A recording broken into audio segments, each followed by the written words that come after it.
Guys, क्या आपको पता है कि सिर्फ 5 रुपए की पेन से भी एक मास्टरपीस बनाया जा सकता है। हेलो एवरीबॉडी, मेरा नाम है जय और आज मैं आपको सिखाऊंगा और बताऊंगा भी कि पेन आर्ट में इम्पोर्टेंट क्या होता है और आखिर कौन सी टेक्निक से आप अपनी पेन आर्ट को एकदम प्रोफेशनल लुक दे सकते हो।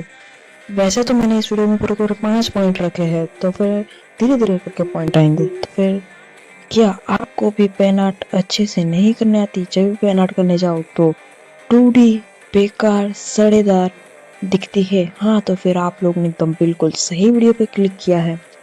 मगर उससे पहले मेरी चैनल को लाइक, शेयर और सब्सक्राइब जरूर से कर लेना। और मैं भी चाहता हूँ कि आप फ्यूचर में एकदम अच्छी अच्छी पेन आर्ट बनाना सीख लो। और हाँ, सीखना है तो फिर मेरे से सीखना, किसी और से मत सीखना। तो आज मैं आपको सिखाऊंगा कि अपनी ड्राइंग को एकदम अच्छी तरीके से बिगाड़ने का तरीका। मजाक कर रहा हूँ, तो अब आते हैं वीडियो पे। हाँ, तो आप लोग कोई सी भी पेन का यूज नहीं कर सकते, जैसे कि जेल पेन, फाउंटेन पेन और मोटी निब वाली पेन। आपको ऐसे पेन चूज करने जो लाइट, मीडियम और डार्क शेड दे। Point number 2। हाँ, तो मैंने ज़्यादा आर्टिस्ट को देखा है कि वो सीधा सीधा पेन से ही ड्राइंग बनाना स्टार्ट कर देते हैं। तो फिर आपको ऐसा बिल्कुल भी नहीं करना है, क्योंकि आप लोग अभी एक बिगिनर हो। और बिगिनर के हिसाब से आपको पहले पेंसिल से एक स्केच बनाओ, उसके बाद मेरी तरह कोई भी एक रबड़ से रब करो और पेन से आउटलाइन कर लो।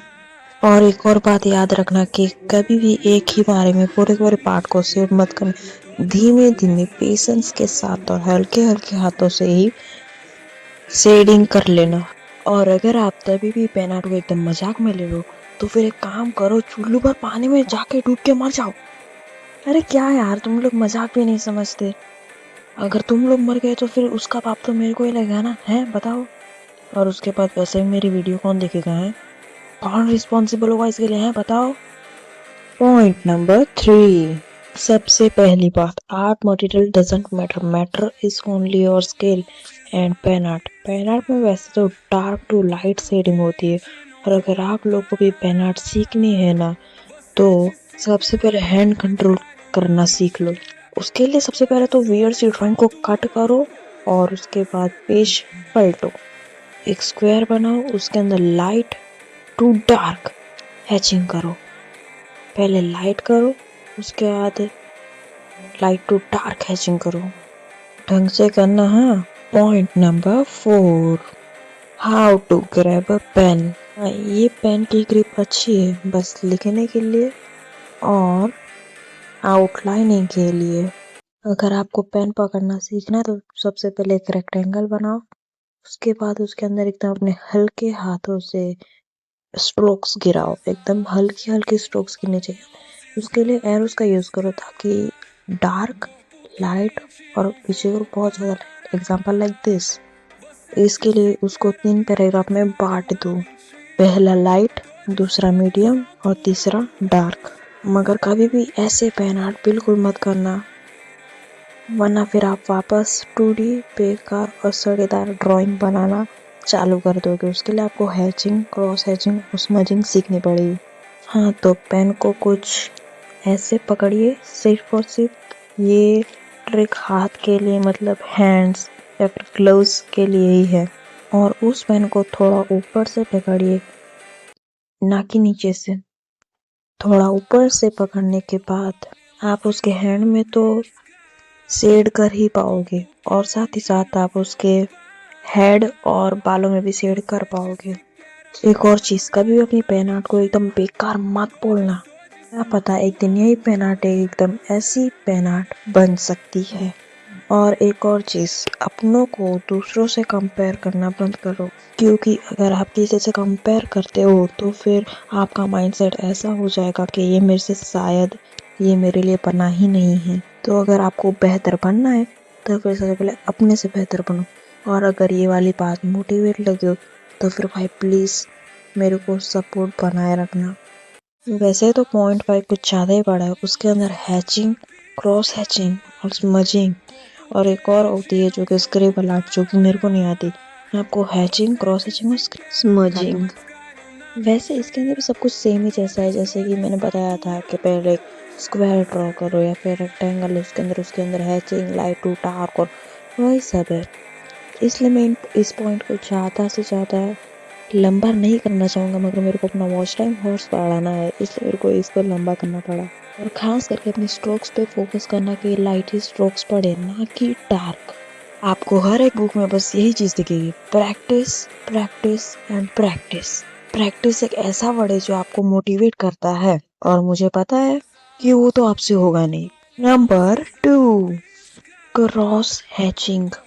तो इसमें होता ये है कि आपने पहले जहाँ पर हैचिंग की है वहाँ पर ही अलग अलग डायरेक्शन में स्ट्रोक्स खींचिए, या फिर एक और बॉक्स बनाए और अलग अलग डायरेक्शन में लाइंस खींचना स्टार्ट किए करिए।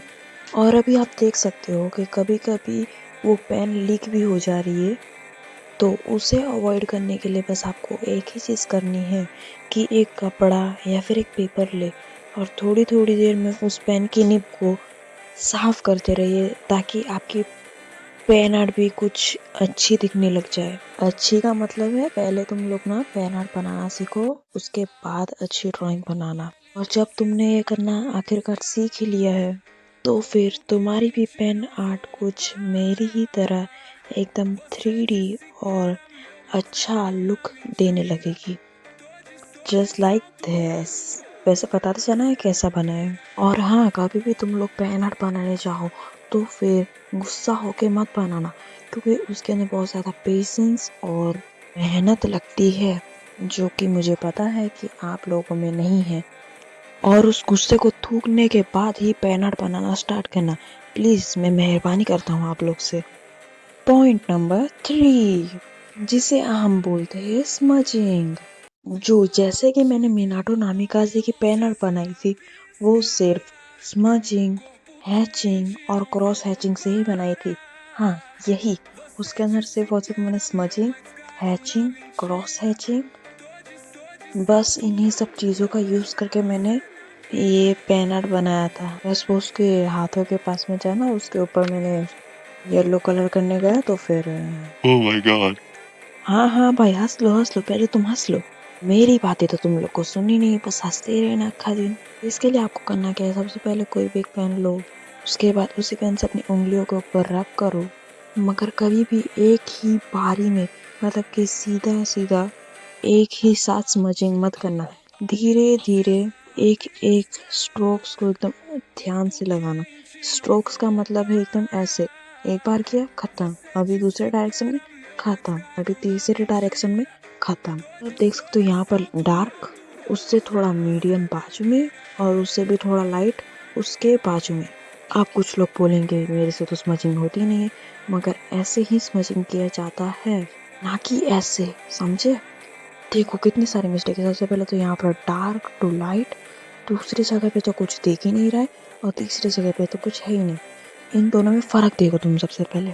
मुझे पता है इसके अंदर तुम लोग को सीखने में थोड़ा वक्त लगेगा, मगर प्रैक्टिस मेक्स मैन परफेक्ट। और हाँ, अगर आपके पास फिंगर ना हो, फिर आपको अपनी फिंगर को बचाना हो, फिर एक पेपर के ऊपर भी पेन से डार्क करने के बाद आप उस पेपर को स्मच कर सकते हैं, यानी कि ऐसे पेपर के ऊपर रबर डार्क कर दो उस पेपर को, और उसके बाद अपनी उंगलियां है उसको वहां पर रखो, जैसे मैंने अभी किया वैसे ही करो। और यही कुछ स्टेप्स है जिससे आप लोग की ड्राइंग कुछ ऐसी से सीधा सीधा ऐसी बन सकती है। वैसे सच बात बोलूं तो फिर ये मैंने नहीं बनाया, हाँ, मगर इन दोनों से अच्छी पेन आर्ट है ये वाली। बताना इन तीनों में से कौन सी सबसे अच्छी पेन आर्ट है। और हाँ, लाइक और सब्सक्राइब करके जाना, मेरे लिए नहीं, कम से कम इसके लिए तो कर दो लाइक एंड सब्सक्राइब।